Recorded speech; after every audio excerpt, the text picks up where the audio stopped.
Being a first-time homebuyer is a very exciting but stressful time. There are a lot of videos already out there about being a first-time homebuyer, but today I wanted to use my experience as a veteran real estate agent and a homebuyer myself to try to give you some tips and tricks that are beyond the obvious ones.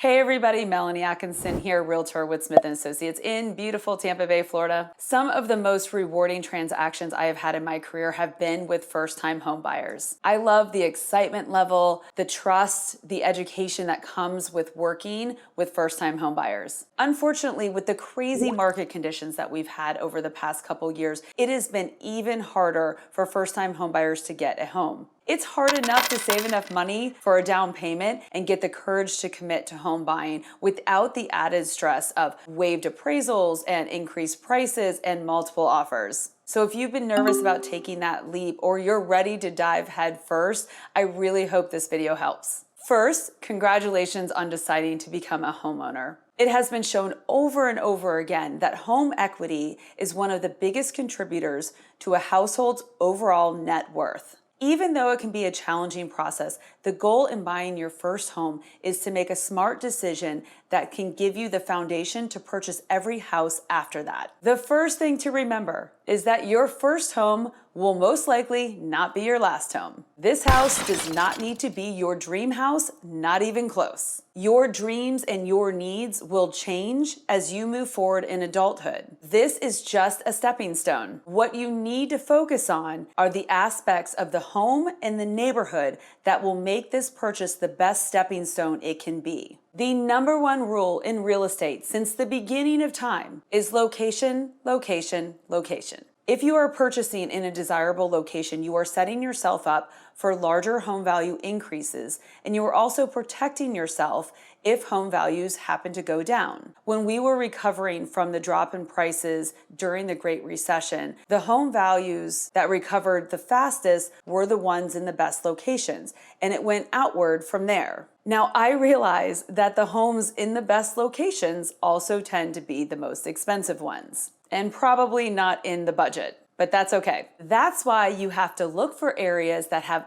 all the ingredients to be desirable locations, but maybe aren't quite there yet. You hear the phrase up and coming neighborhood all the time, but what really do we mean by that? Do your research and find out where development is happening. Where are the stores that are already in the most desirable locations expanding to next? Do commercial online permit searches. Drive around and see where development is happening. See where renovations are taking place. If something was previously vacant and now is being built into a large box store, that's a good sign. Look into getting a subscription to a business newspaper in the area. For example, in the Tampa Bay area, we have the Tampa Bay Business Journal, which has tons of stories on development. Follow social media sources for particular neighborhoods that you may be targeting. These commercial stores have already paid researchers to figure out where their next location should be. They don't just put them up anywhere. They do their research, so you should pay attention too. At the same time, pay attention to where stores might be leaving. If businesses are shutting down in a particular area, that's not a great sign. Also, look for city or county redevelopment projects. These tend to be focused in areas that need a boost in desirability. Prices in these areas tend to be lower before the redevelopment and then will go up after the redevelopment is complete, which can take a while. And when talking about location, don't forget to research school zones. Even if kids are the last thing on your mind, a school zone matters as far as gaining equity. There are a lot of up-and-coming neighborhoods that have very low school ratings. Now, that might be fine for the people who live there, and it might change at some point, but if you sell pretty quickly, then that can significantly reduce your buyer pool that would be interested in purchasing your house. And school zones can be tricky because they change, but it's something to keep in mind whenever you're deciding on the right location. Definitely make it part of your decision-making process. To finish off the discussion about location, there's a few other things to keep in mind. What is the proximity to the things that people want to do in your area? Here in Florida, people want to go to the beach. Is the house you're looking at a reasonable distance from the beach, or a shopping mall, or whatever it is in your city that people most want to do? Is the house you're looking at reasonably close to the major interstates? The interstates will take you to all of the things that people want to do, so proximity to a major roadway is important. And also, don't forget to check the crime statistics for the area you're looking in. Now let's switch gears and talk about costs.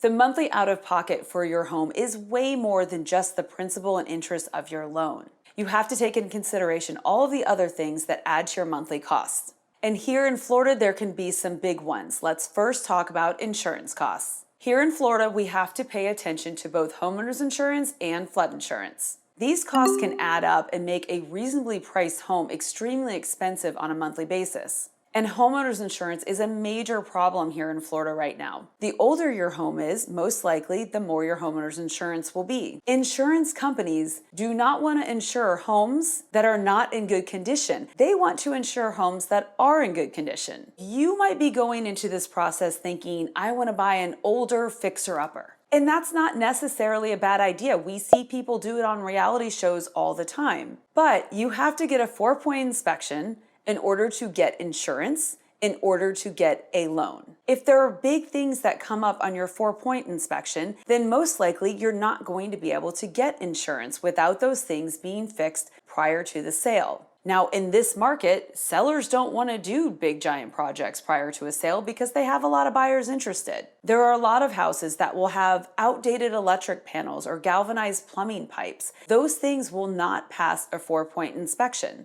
And again, if you can't get insurance, then you can't get a loan. And that's why you see a lot of investors purchase older homes with cash, they redo them, and then they flip them. And they're the ones that qualify to buy those houses because when you purchase with cash, you don't necessarily need to have homeowners insurance. I can't stress this enough. If you are falling in love with an older home or you want to do some sort of remodeling project, make sure you have an insurance agent on your home buying team that you can talk to and give the address to the home you're looking at so they can give you an idea if that house will work. I will often encourage my first-time homebuyers to look for homes that have updated systems, plumbing, electrical, AC, roofs. Maybe the house will be cosmetically ugly. That's the best kind. One with updated systems, but cosmetically you can update it. The cosmetic stuff is what you can change easily, and it's not necessarily an insurance problem. If your heart is set on buying a fixer-upper, there are some renovation loan products that we'll talk about in another episode. Now, flood insurance is another big one here in the state of Florida. Our flood insurance rates were changed last year in 2021, and a lot of them have gone up significantly.